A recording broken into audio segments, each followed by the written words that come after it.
ከባልደረባችን እንደመላሽ ኮልማቀኝ ተመለሰን የተወደዳችሁ ተመልካቾቻችን እየተከታተላችሁ ያላችሁት ሳምንታዊ ጂ7 የመዝናኛ ፕሮግራማችንን ነው። ወደናንተ እየደረስን ነው ያለነው። በልዩነት መርጣችሁ ወዳችሁን በየስራ ቦታችሁ ሆናችሁ አረፍ ብላችሁ እየተከታተላችሁን ስለሆነ እጅግ በጣም እናመሰግናችኋለን። የተወደዳችሁ ተመልካቾቻችን ባልደረባችን ያው ስለ ዴልታ ፎርስ አንስተዋልና ይሄንን በርግጥ ለተመልካቾች በጂ7 መዝናኛ ልናደርስ የቻለው አዝናኝም ስለሆነ ነው። እውነት ነው። የተያዙበት መንገድ ኮሽታ ሳይሰማ ያንዳ የፕሬዝዳንት ምን ያህል ክብር እንዳለው ታቃለና ምን ያህል ጠባቂዎች እንደሚኖሩት ያውም ከነባለቤታቸው ነው።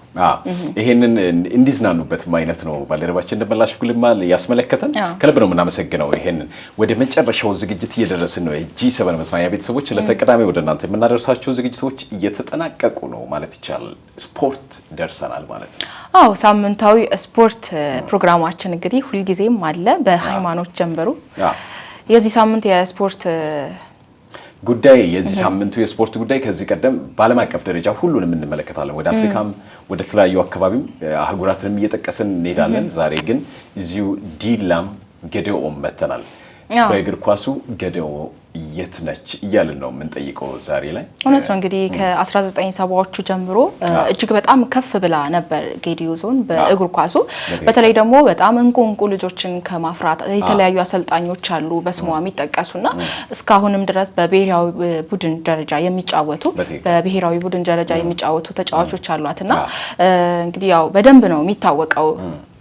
በትክክል እንደ ገደኦ ዞን በዲላ ከተማም ከዲላ ከተማ ውጭም የገደኦ ዞን ካፈራቻቸው እግር ኳስ ተጫዋቾች መካከል ጌታነህ ከበደ ባሆኑ ጊዜ ሊጠቀሱ የሚችሉ ናቸው። የኋላ ደጀን የሚባለው አስቻለው ታመነ ያለ በአሰልጣኞችም በኩል አለው። በአሰልጣኞች በኩልም ገብረ ክርስቶስ ቢራራ በጣም የሚጠቀሰው አሁን ላይ ከዚህ ቀደምም ደግሞ በፕሪሚየር ሊጉም በታችኛው ሊግም እንዲሁም ለኢትዮጵያ ብሔራዊ ቡድን በመጫወት ገደኦንም ያስጠሩ እነ ተስፋዬ ከፍ ያለው ዲላ ያባታቸው ስም ራሱ ተቀይረው በዲላ ነበር የሚጠራውና ይሄን ብቻ አይደለም ባልደረባችን ሃይማኖት ጀምሮ የሚያስቃኘን እንግዲህ የዲላ ሁለገብ ስቴዲየም እንዴት ተገነባ የሚለው ያው ከህብረተሰቡ በተወጣጣ ብር በ8000 ብር ነበር ይሄን የመሰለ የሁለገብ ስቴዲየም በያኔው የተገነባውና ያን ያህል ነበረ ሰው ለኳስ ፍቅር የነበረውና እጅግ በጣም ከፍ ብላ የጌዲዮ ዞን የተነሳችበት ወቅት ነበረ ከ1970ዎቹ ጀምሮ